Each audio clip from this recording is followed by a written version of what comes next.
Voy a dar un testimonio sobre las horas vividas en el momento preciso en el que se instalaba en el país un régimen siniestro.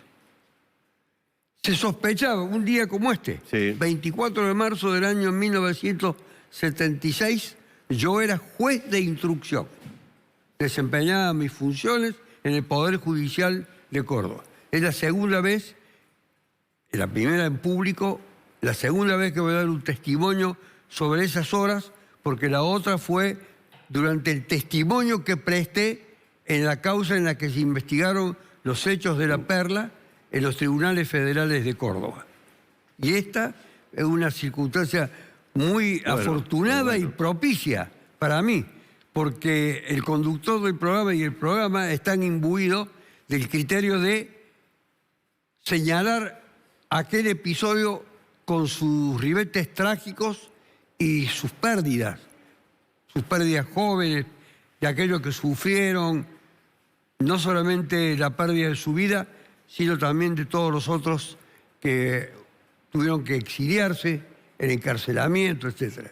Pero en la figura de un juez se va a centrar los breves minutos que le voy a dedicar a este testimonio.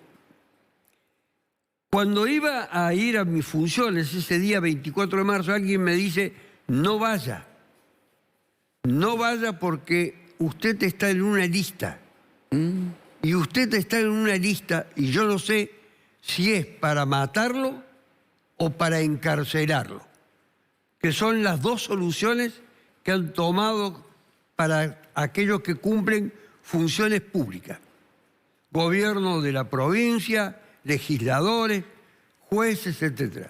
Pero resulta ser que yo era el único juez al que se le había destinado esta incursión y inscripción, las dos cosas, en la lista.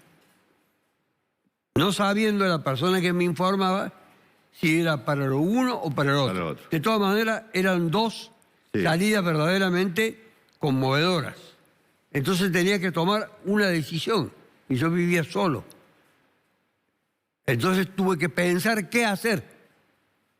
Pasaron 2 días hasta que tomé la decisión de presentarme. Dije, no, yo no puedo dejar de presentarme. Tengo que ir a retomar mis funciones.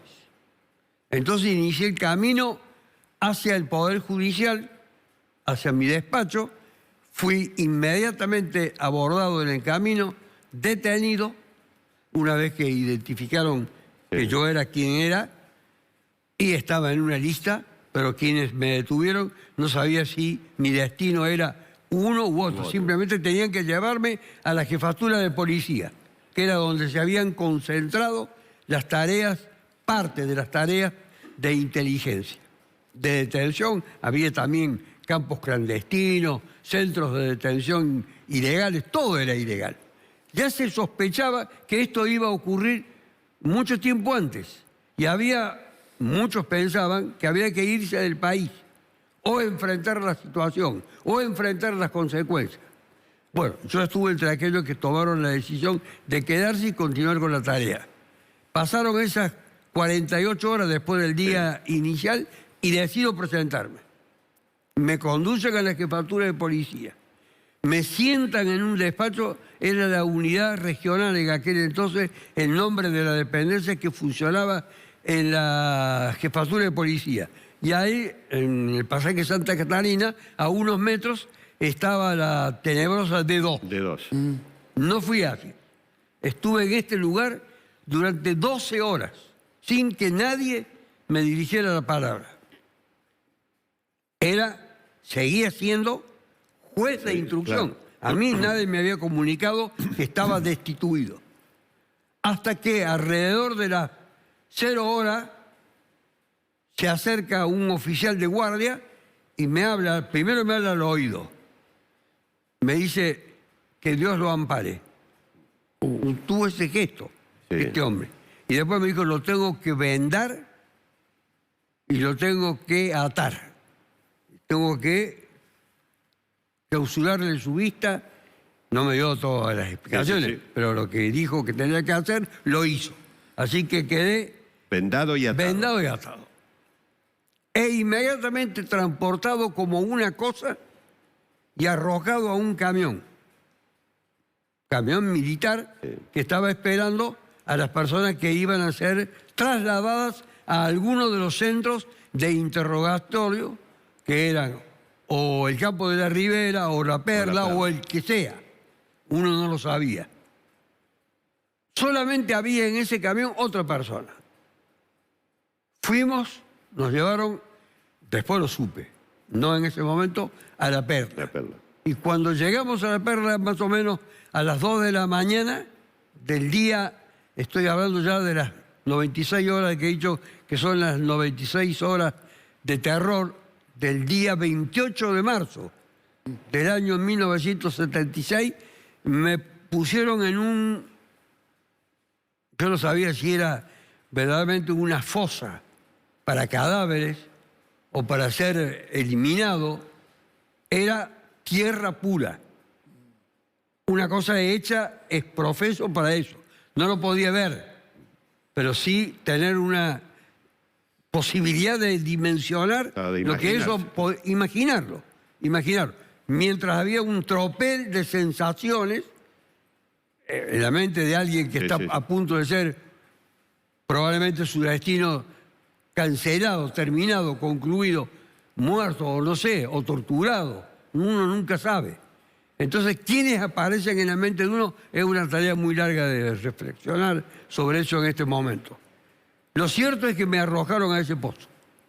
Y en ese pozo permanecí un par de horas, me retiraron, todo esto sin hablar. Nunca me hablaron.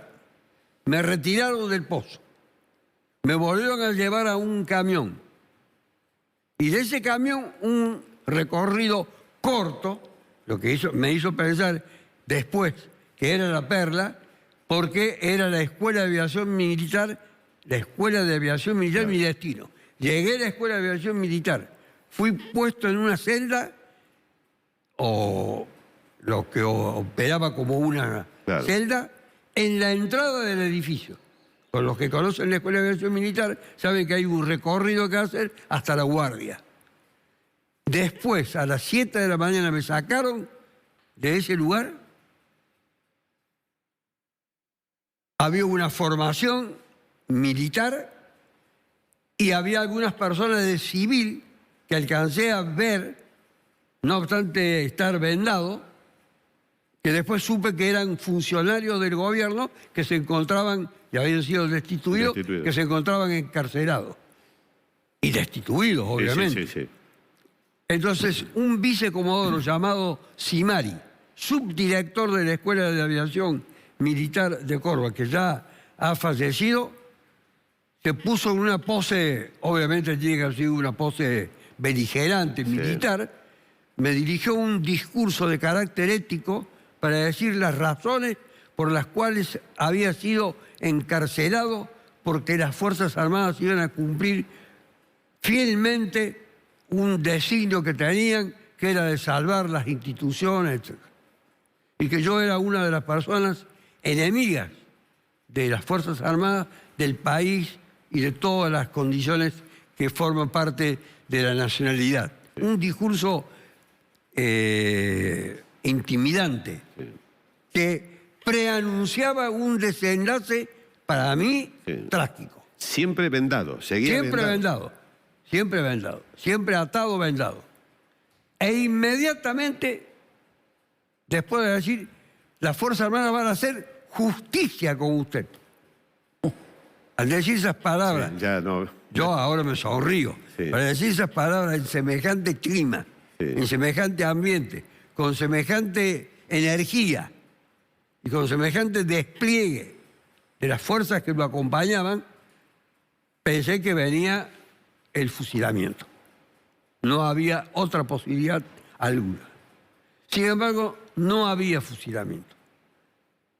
El discurso contenía las bases del encarcelamiento, del castigo, diríamos de carácter ideológico. Estaba todo bien pensado. bien articulado en la mente de ellos. E inmediatamente me hicieron correr, tomándome uno de la solapa, me hicieron correr por el predio de la escuela mientras se efectuaban disparos con las armas. Todo esto lo sé después, por lo que las personas que se encontraban allí, que eran 4 funcionarios, todos ellos eran fallecidos, que eran 4 funcionarios del gobierno municipal y provincial, que se encontraban encarcelados, me dijeron que lo habían llevado para que presenciaran la ceremonia de ejecución del delincuente subversivo Carlos Airabedián, que cumplía funciones de juez de instrucción. Pero fue todo un acto intimidatorio, de terror. Dispararon de la manera en que le acabo de decir, obligaron a los cadetes que en realidad estaban preparándose para ser aviadores, no para ser represores. Hasta en eso fueron indignos, de darle una tarea para la que no estaban preparados ni concientizados. No sé cuál habrá sido el discurso que se le habrá bajado. Lo cierto es que eran los cadetes los que participaban de la ceremonia de lanzamiento de los proyectiles. La utilización de las armas de ese modo, en esa mañana, era una mañana otoñal, casi primaveral, maravillosa mañana. Sí. Terminó la operación, no hubo fusilamiento, me sacaron la venda, me desataron, me llevaron de vuelta a la celda y me dijeron que tenía un desayuno si lo quería compartir.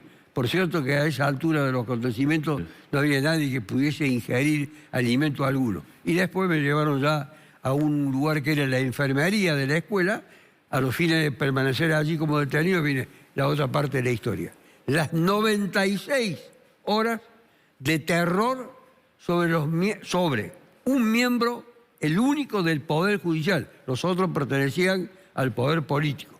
Único juez que había sido seleccionado, individualizado e identificado como el enemigo de la patria. Y después, hoy, afortunadamente, 46 años después, ante usted y ante la audiencia, en un medio de comunicación masivo, puedo dar testimonio. Después de esas 96 horas, ¿fue destinado a qué? No. Después siguió encarcelado. Seguí encarcelado allí hasta el mes de julio del año 1976, junto con otras personas prominentes, entre los cuales había exgobernador, exministros, nadie del Poder Judicial. Y después fui conducido a la cárcel penitenciaria de San Martín, que ya no existe más, y de allí al campo de la Ribera, y del campo de la Ribera otra vez a la cárcel, y de la cárcel a la cárcel U9 de La Plata otra vez a Córdoba, de Córdoba otra vez a La Plata. Esos traslados eran verdaderamente infernales. Sí. Esos traslados en los Hércules son inimaginables.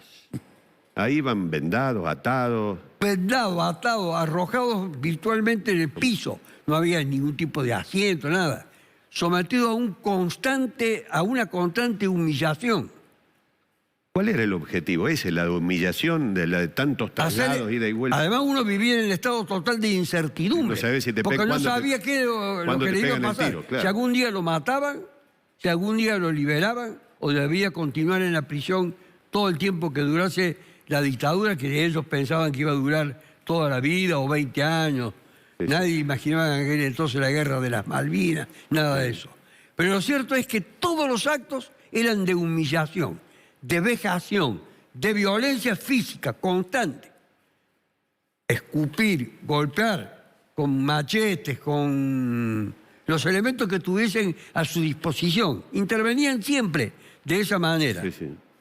No había ningún tipo... Así, un prisionero político no puede aspirar a que se lo trate con un mínimo de decoro, diríamos. Estábamos expuestos, ya sabíamos lo que nos pasaba en la cárcel. Por eso le he contado todo lo de la cárcel. En las cárceles fue una cosa terrible porque privado de, además de la libertad, virtualmente de comida, patio, visita, lectura, cigarrillo. Sí, nadie sabe. Luz, aire. Nada. Nadie sabe las condiciones infames e infernales de cada uno de los establecimientos carcelarios. Y el de Córdoba, el de la penitenciaria, en donde había una subdivisión entre aquellos que pertenecían a estamentos gremiales, otros al poder político, legislador, etcétera, universitarios, y también aquellos que habían tomado las armas como una forma de resistir a la probable dictadura que se avecinaba en el país. Escúcheme, doctor, usted es una persona especial, digamos, desde el punto de vista genético, intelectual, es una persona especial. ¿Y cómo recompuso su cabeza o cuánto le llevó recomponer su cabeza después que le dijeron váyase? ¿Cómo se recompone, se regenera, se resetea, como se dice ahora, una cabeza que ha pasado por todas esas desgracias? Mire, a veces dicen que es una humorada mía, y no es una humorada. Creo que es el proceso que yo he vivido más importante en mi vida. Y cuando yo tengo que seleccionar algo de mi vida, selecciono la cárcel. Porque me enseñó los límites de la condición humana. El estar sometido a la voluntad omnímoda de otra persona o de otro poder que no sabe usted si tiene una especificidad determinada. ¿Quién lo encarna? O lo pueden encarnar mucho. Lo cierto es que uno se convierte en un insecto, que era el plan de convertir. Claro. Y yo me resistí a convertirme en ese insecto al que me querían reducir. Entonces, cada día de mi vida, de esos días, de esos 3 años que permanecí en esas condiciones infames, yo me preguntaba y decía para mí mismo, yo debo sobreponerme a estas condiciones, pero para mi interior, debo sobreponerme. Y siempre le daba a los demás consejos, los ilustraba, los ayudaba, los auxiliaba y decían que cómo podía. Es más, yo contaba hasta películas. Sí. En un determinado momento, cuando estábamos en un lugar de encierro total y nadie escuchaba en el establecimiento carcelario. Entonces, creo que en cada uno hay una posibilidad de redención, de resistencia, de capacidad de adaptación, y hay otros que quizás no lo tengan. Este es un problema, usted dijo, genética la palabra. No, me refiero porque usted un hombre que ha transitado... Yo soy hijo de sobreviviente de un genocidio. Sí. Eso nunca hay que olvidar. Sí. Mi padre y mi madre perdieron la totalidad de los miembros de su familia cuando eran jóvenes. Mi madre tenía 13 años y mi padre tenía 18 años. Asesinaron a la totalidad de los miembros de su familia. Y luego, venidos aquí, formaron una familia y de esa familia yo soy el último hijo. Paquita, ¿querés? Sí. ¿Puedo? Sí. Doctor, más allá de sus inclinaciones de tipo religioso, que no sé si son profundas, son pequeñas, son grandes, la pregunta que le quiero hacer, estoy impactado una vez más con lo que cuenta, como lo debe estar la gente. ¿Alguna vez perdió la fe?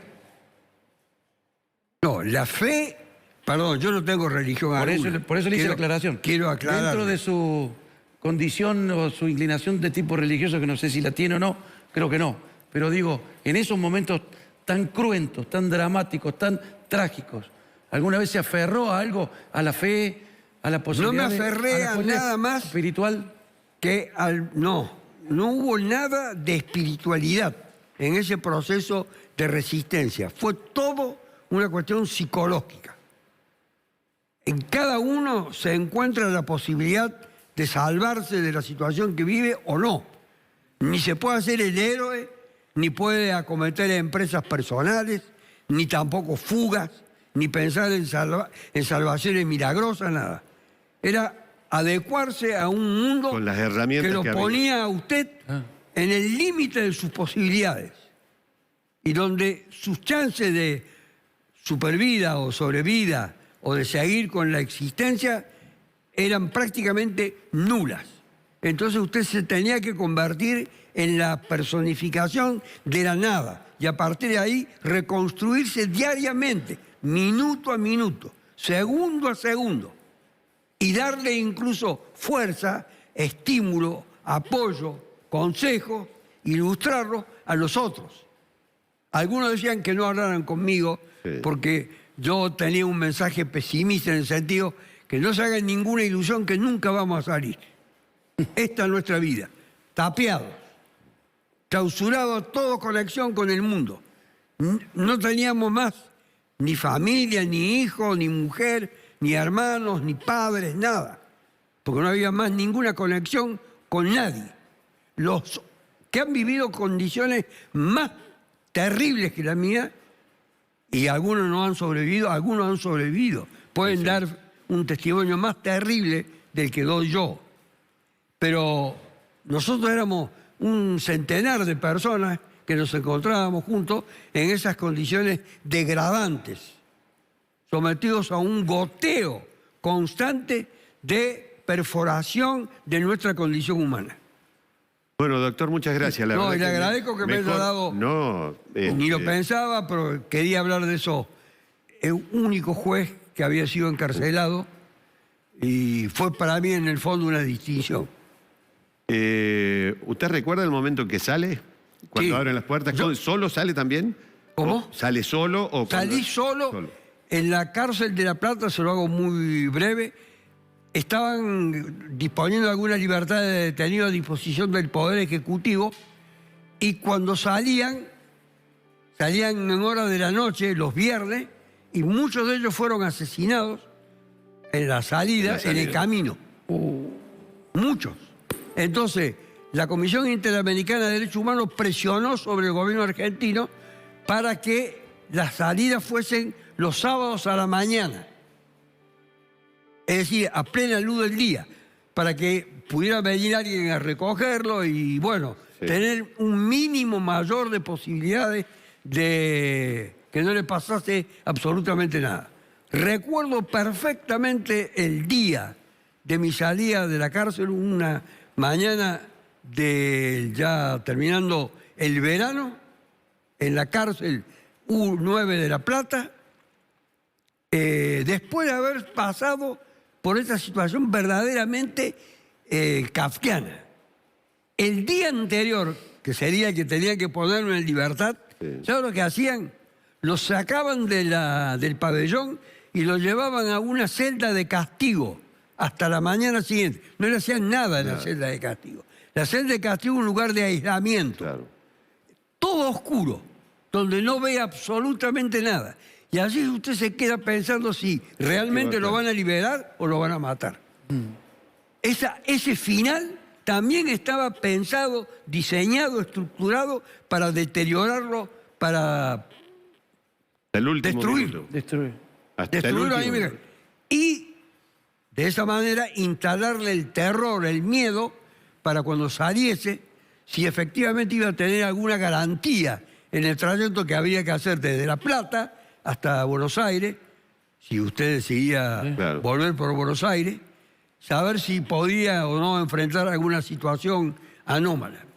Y luego, ya instalado en Córdoba, todos los días, durante un largo periodo, que para mí fue largo, de 6 meses, había que concurrir todos los días con una libreta a la llamada D2, el Departamento de Inteligencia de la Policía de la provincia de Córdoba, para que firmaran que yo estaba cumpliendo el régimen al que había sido sometido, que era el de la libertad vigilada, en la que usted debía vivir en un limitado lugar geográfico, no moverse de ese lugar, desempeñar las actividades que ellos pudiesen controlar, pero ir todos los días al lugar donde se sabía que se torturaba y se mataba.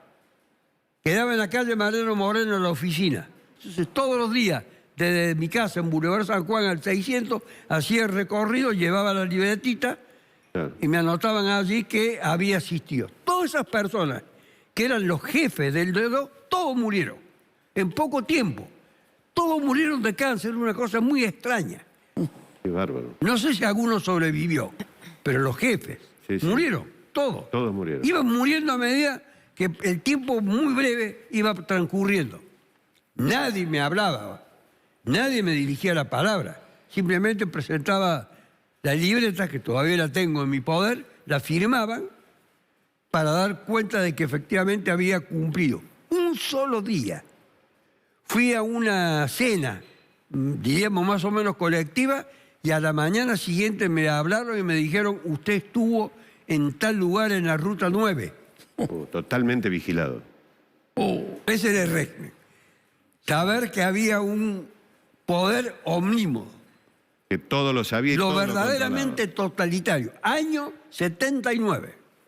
Bueno, mejor testimonio que este en vivo y en directo para recordar lo que fue la atrocidad de la dictadura, creo que no hemos encontrado. No. Usted tuvo el gesto de iniciar el programa con una emotiva recordación de personas que ha conocido y que han perdido la vida. Sí. No, perdido la vida no, ejecutado. Fueron perder la vida es otra cosa. Claro. Ejecutado, asesinado. Gracias, doctor. No, Muy gracias a amable. usted por haberme posibilitado este momento de mi vida. Muchas gracias a usted. Bueno, impactante, ¿no? Impactante.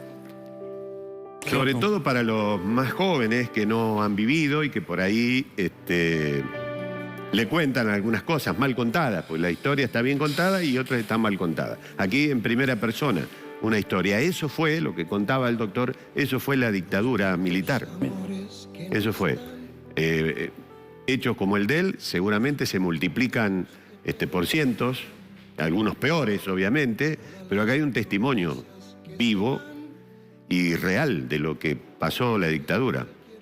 Digo, a los papás que a lo mejor los chicos están durmiendo, después pónganle YouTube y díganle, mirá, escuchá lo que un señor ahí en la televisión contó de la dictadura, para que sepan qué es lo que se vivía, cómo era el terror, el horror, simplemente por pensar distinto, ¿no? Simplemente, en algunos casos, simplemente hasta por tener el pelito un poquito largo, por tener barba. Nada.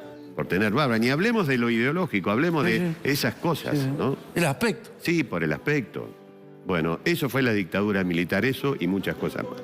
Hay que cuidarla, amigo. Hay que cuidarla la democracia.